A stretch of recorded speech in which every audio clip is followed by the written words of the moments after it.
Good afternoon, and thank you, and wow, I am so privileged and so honored to be sharing this afternoon with all of you and these incredibly amazing women that are being honored today. I'd like to extend my congratulations to each one of you, Octavia, Michelle, Kelly, Patty, and all 50 women that have been included in the Impact Report.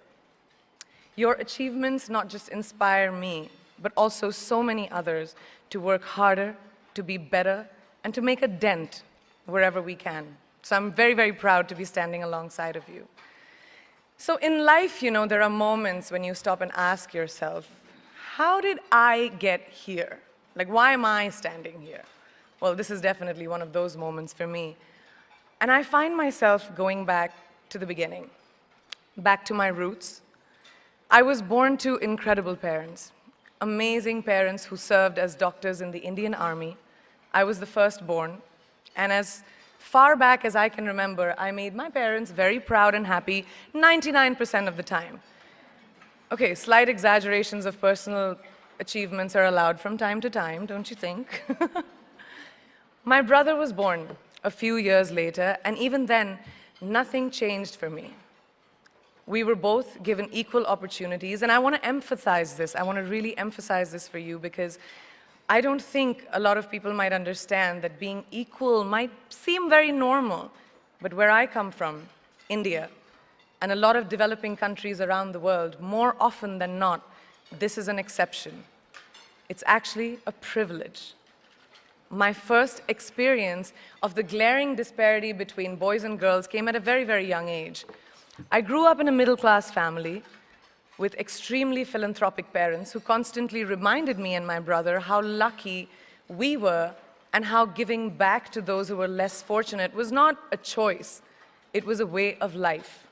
Simple. I was 7 or 8 years old when my parents started taking me on these visits in a traveling clinic to developing communities around and villages around the city that we lived in called Bareilly. We were packed into this ambulance, and my parents would provide free medical care to people who couldn't afford it. My job at the age of 8 was assistant pharmacist. So I would count all the medicines, put them in an envelope, and give it out to patients, and I really took my job very seriously, very seriously. But the more I went on these expeditions, the more I began to notice the simplest things that distinguished a boy from a girl, or a man from a woman. For example, girls were pulled out of school when they hit puberty because they were considered ready for marriage and babies. That's 12 and 13, while boys still enjoyed their childhood. Or basic human rights, such as healthcare, were denied just because they were women. Let's call this whole experience trigger number 1 for me. Fast forward a few years and many, many triggers in between. Like a producer-director, for example, early on in my career, I must have been about 18 or 19, telling me that if I didn't agree to the ridiculous terms or painfully low salary in his movie, that he would just replace me. Because girls are replaceable in the entertainment business. That was a memorable one. Made me decide to make myself irreplaceable. But I think what really moved the needle for me and ultimately led me to create the Priyanka Chopra Foundation for Health and Education, and around the same time partner with UNICEF, was an encounter with my housekeeper's daughter.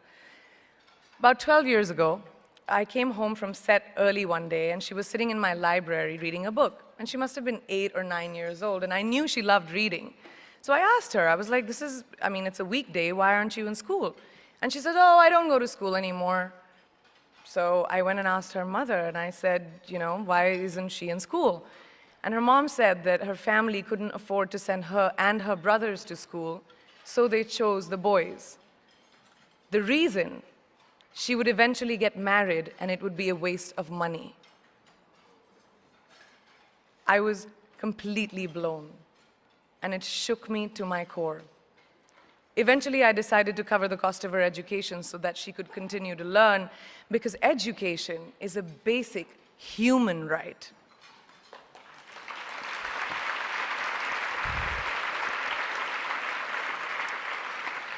And a huge necessity, especially today. From that point on, I was determined to make a difference in as many children's lives as I could, in whatever big or small way that I could contribute.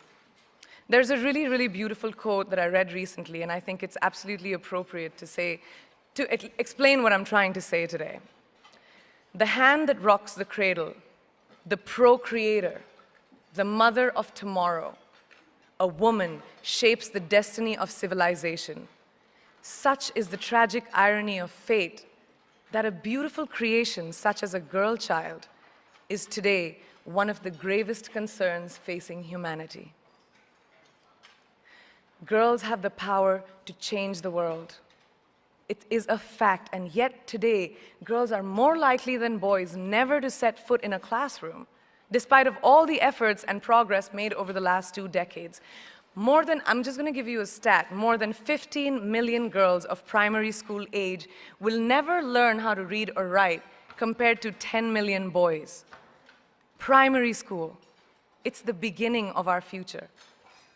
Over the last 11 years, I have witnessed firsthand the incredible work that UNICEF does for children around the world, especially victims and survivors of child marriage, displacement, war, sexual violence. But there is still so much work to do. And for me, that is the fuel to my fire. The reason I'm so committed to this cause, and that is where my passion stems from, because I know that a girl's education not just empowers families, but communities and economies. A result of her education, we all do better. It's just as simple as that. As entertainers and influencers sitting in this room, I feel that it's our social responsibility to be a voice for the voiceless, which is why I applaud each and every woman in this room for being such a badass.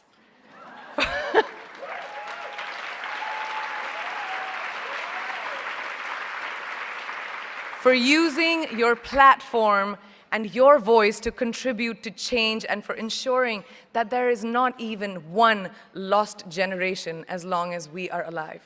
I'd like to thank Variety and all of you for encouraging me and all of us in this room to keep going and fighting on. Thank you so much.